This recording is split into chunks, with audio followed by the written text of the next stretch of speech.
মণিপুৰৰ পৰা অহা কুকিসকলৰ ইয়াত কাৰ্বি আংলঙৰ প্ৰায় 700 পৰিয়ালৰ ইয়াত আহিছে। সেই 700ৰ পৰিয়ালবিলাকৰ লগত আমি আলাপ আলোচনা কৰি আজি কাৰ্বি আংলঙৰ স্থানীয় কুকি দল সংগঠনৰ লগত আলাপ আলোচনা কৰি আমি তেওঁলোকক উভতি পঠাই দিয়া হৈছে।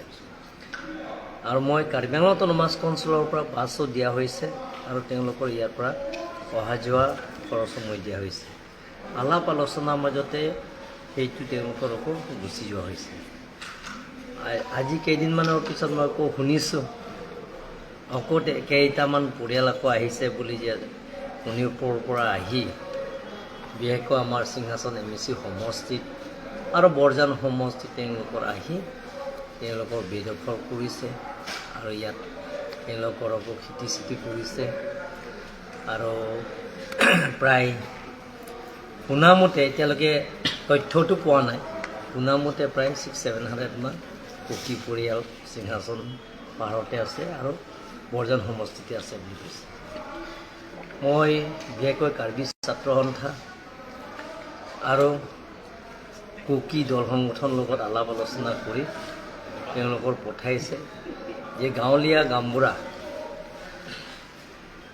কিমানজন বাহিৰৰ পৰা নতুনকৈ অহা কুকি পৰিয়াল আছে, কিমান পৰিয়াল আছে, তেওঁলোকৰ ID নম্বৰ আছেনে নাই, যিমানখিনি তথ্য আছে গোটেইখিনি দিবৰ কাৰণে মই তেওঁলোকক ইনষ্ট্ৰাকশ্যন দিয়া হৈছে। আৰু দল সংগঠনে যোৱাকালিৰ পৰা সিংহাসন পাহাৰ আৰু বৰজান সমষ্টিত সেই গোটেইখিনি তথ্য দল সংগঠনবিলাকে চাবলৈ গৈছে। যদি তেওঁলোকৰ আছে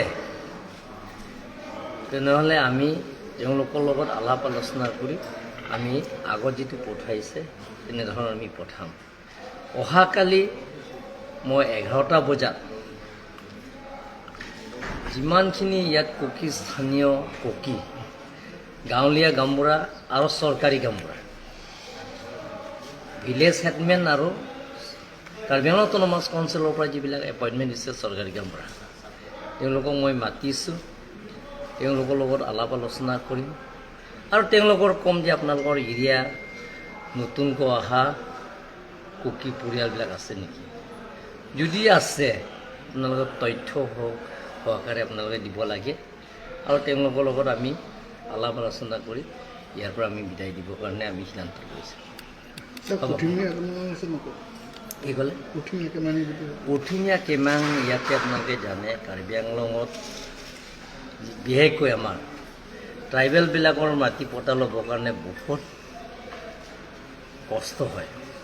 কষ্ট মানে টকা পইচা আৰ্থিক অভাৱ কাৰণে তেওঁলোকৰ বিফাৰ্ম দিবৰ কাৰণে টকা পইচাৰ অভাৱ হয় আৰু বহুত দূৰ আমাৰ আপোনালোকে জানে কাৰ্বি পৰিয়ালবিলাকৰ বহুত দূৰ হয়। সিংহাসন আহিবৰ কাৰণে এদিন লাগে চাৰ্কল অফিচলৈ।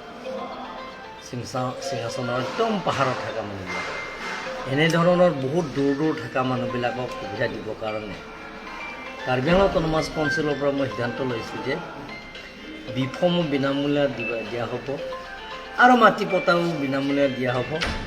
লগতে তেওঁলোকৰ মাটি পটা যিটো আনিব সেই মাটি পটা লৈ যাবৰ কাৰণে অহা যোৱা গোটেইখিনি বহনো কাৰ্বি আংলং অট'নমাছ কাউন্সিলৰ পৰা দিয়া হ'ব। সেইখিনি আমি সিদ্ধান্ত লোৱা হৈছে। তাৰ বাহিৰেও যিবিলাকৰ কাৰ্বি আংলঙৰ জিলা গঠন আগৰ পৰা আছে এতিয়াও ভৱিষ্যতত থাকিব, তেওঁলোকৰ সেই অধিকাৰটো পাব, সকলোৱে পাব। ফাৰ্ষ্ট ফেজ সকলোৱে পাব। First phase, second phase, third ফেজলৈকে চলি থাকিব। 3টা বছৰৰ আমি সিদ্ধান্ত লৈছোঁ। 3টা বছৰ Karbi Anglong autonomous council jurisdiction এলেকাৰ যিমানখিনি মাটি পটা পোৱা নাই আমি বিনামূলীয়া মাটি পটা দিবৰ কাৰণে আমি আজি কিমানজনক দিব? আজি প্ৰায় 10,000 ওপৰত আমি মাটি পটা দিম। টোটেল এতিয়ালৈকে 90,000 প্লাছ হৈছে। এই বছৰৰ ভিতৰত আমি 1 লাখ ক্ৰছ কৰিম।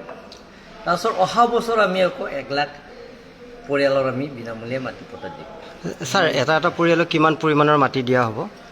7 বিঘালৈকে বিনামূলীয়া মাটি পটা ফ্ৰী দিয়া হ'ব, প্ৰিমিয়াম ফ্ৰী হ'ব। 7 বিঘা ওপৰত যিবিলাক আছে তেওঁলোকৰ কিন্তু BPL বুলি আমি এইটো আমি ধৰি নলওঁ, তেওঁলোকৰ প্ৰিমিয়াম দিব লাগিব। Thank U.